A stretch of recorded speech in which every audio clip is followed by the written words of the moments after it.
পৃথিবীর অর্থনীতির মোট আকার বর্তমানে $100 ট্রিলিয়ন। এবার হিসেব করি, এই অর্থ যদি পুরো পৃথিবীর সবার মাঝে অর্থাৎ 800 কোটি মানুষের মধ্যে সমানভাবে ভাগ করা হয়, তাহলে প্রতিজন পাবে 13,75,000 টাকা। আচ্ছা, মনে করুন আপনার পরিবারে 5 জন সদস্য আছে, তাহলে আপনার ব্যাংকে মিনিমাম 69 লক্ষ টাকা থাকার কথা। এটা হচ্ছে মিনিমাম লেভেল। আপনার টাকাটা কোথায়? এটা শুনে হয়তো ভাবছেন, আমার অ্যাকাউন্টেতে এত টাকা নেই।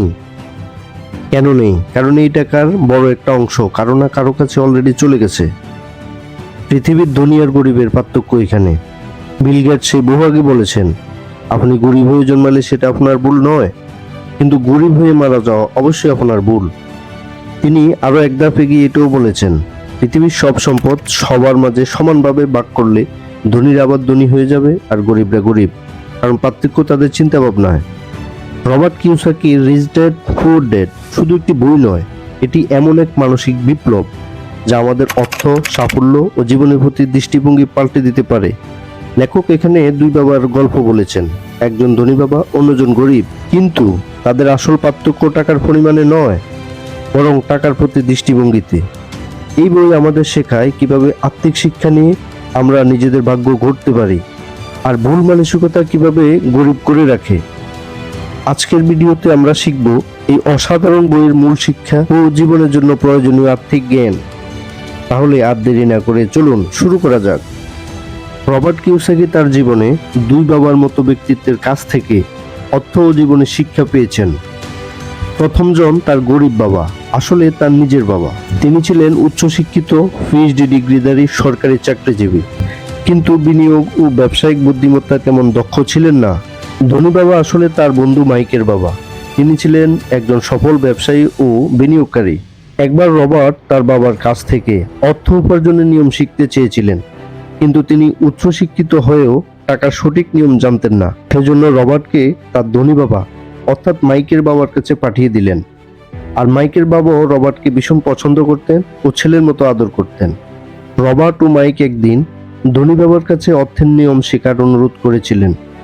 ধনবান বাবা বলেছিলেন, যদি তোমরা ধনী হতে চাও তবে প্রথমে বুঝতে হবে টাকা কিভাবে কাজ করে। রবার্ট তার বাবার কাছ থেকে অর্থ উপার্জনের নিয়মগুলো শিখে নিজের জীবনে প্রয়োগ করে সত্যি একদিন মিলিয়নিয়ার হয়েছিলেন।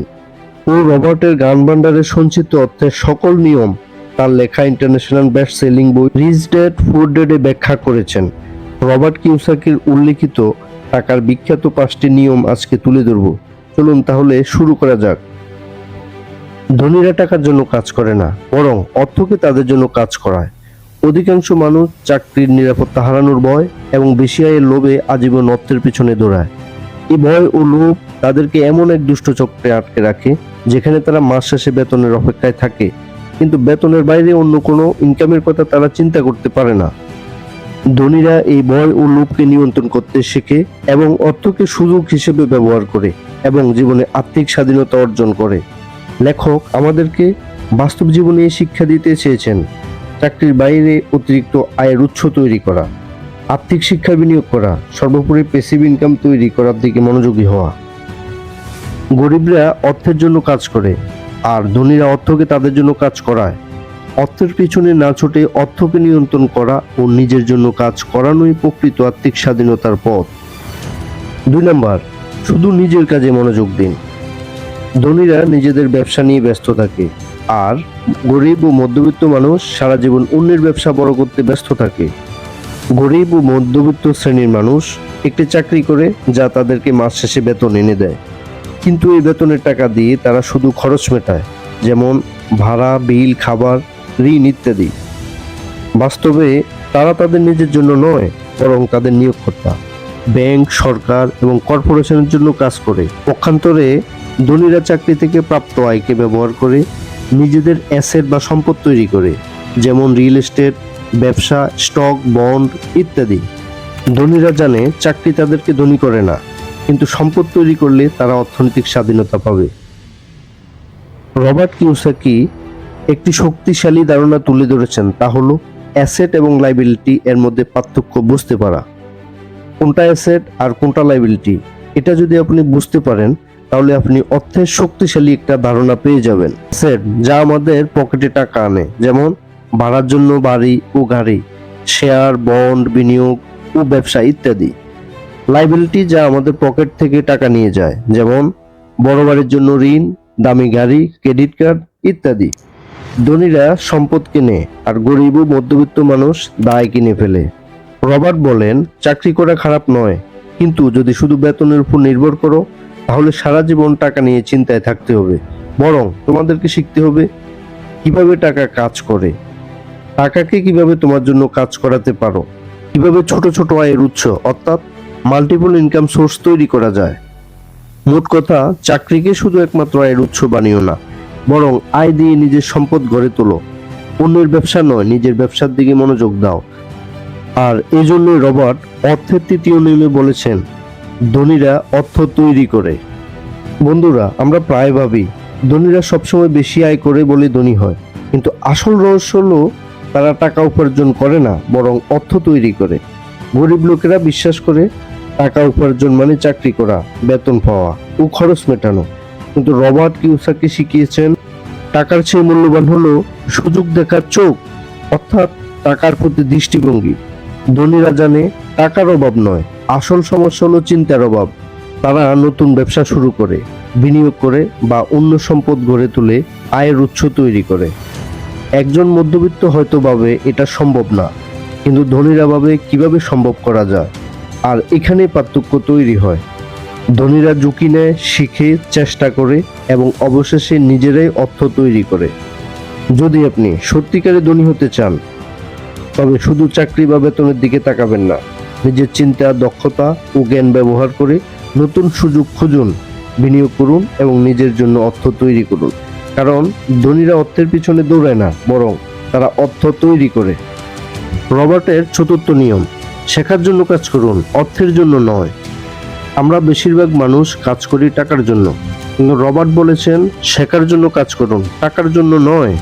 লেখক মনে করেন ভালো চাকরি মানে স্থায়ী নিরাপত্তা আর ভালো বেতন, কিন্তু বিশ্বাস করেন চাকরিকে শেখার মাধ্যম বানাও। যদি শুধু বেতনের দিকে তাকাও তাহলে সারা জীবন তুমি অন্যের জন্য কাজ করবে, কিন্তু যদি শেখার দিকে মনোযোগ দাও, যেমন sales, marketing, finance, leadership, communication, তাহলে একসময় নিজের ব্যবসা গড়ে তুলতে পারবে। টাকা একদিন না একদিন শেষ হয়ে যাবে, কিন্তু স্কিল বা দক্ষতা কখনোই শেষ হবে না, বরং সেই দক্ষতা তোমার ভবিষ্যৎ গড়ে দেবে। চাকরি করো, কিন্তু শুধু টাকার জন্য নয়। এমন কাজ বেছে নাও যেখানে তুমি নতুন দক্ষতা শিখতে পারবে, কারণ যারা শেখার জন্য কাজ করে তারাই একদিন টাকার মালিক হয়, আর যারা টাকার জন্য কাজ করে তারা সারা জীবন টাকার দাসে পরিণত হয়। রবার্টের পঞ্চম নিয়ম, বাধা অতিক্রম করা। ধনী হতে চাওয়া সহজ, কিন্তু বাস্তবে ধনী হওয়া অনেক কঠিন। কারণ টাকার পথে সবচেয়ে বড় বাধা হলো ভয়, সন্দেহ ও আলস্য। লেখক আমাদেরকে শিখিয়েছেন কিভাবে এই বাধা অতিক্রম করা যায়। গরিব ও মধ্যবিত্তরা প্রায় বলে, আমি পারবো না, ঝুঁকিও নেই, বা যদি ক্ষতি হয়।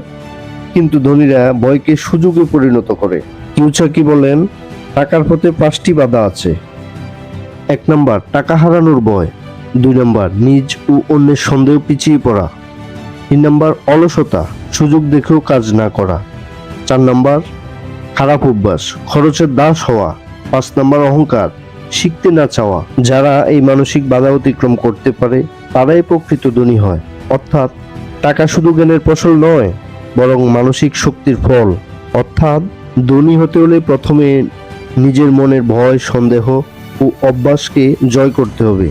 কারণ বাধা থাকবে, কিন্তু সেগুলো অতিক্রম করার সাহসে ধনীদের আলাদা করে। বন্ধুরা, ভিডিওটি ভালো লাগলে আমাদের চ্যানেলটি সাবস্ক্রাইব করুন, শেয়ার করুন এবং কমেন্টে আপনাদের মূল্যবান মতামত লিখুন। এবং এরকম গুরুত্বপূর্ণ আরও একটি ভিডিও দেখতে চোখ রাখুন আমাদের চ্যানেলে। সবাই সুস্থ থাকবেন, ভালো থাকবেন, দেখা হবে পরের ভিডিওতে।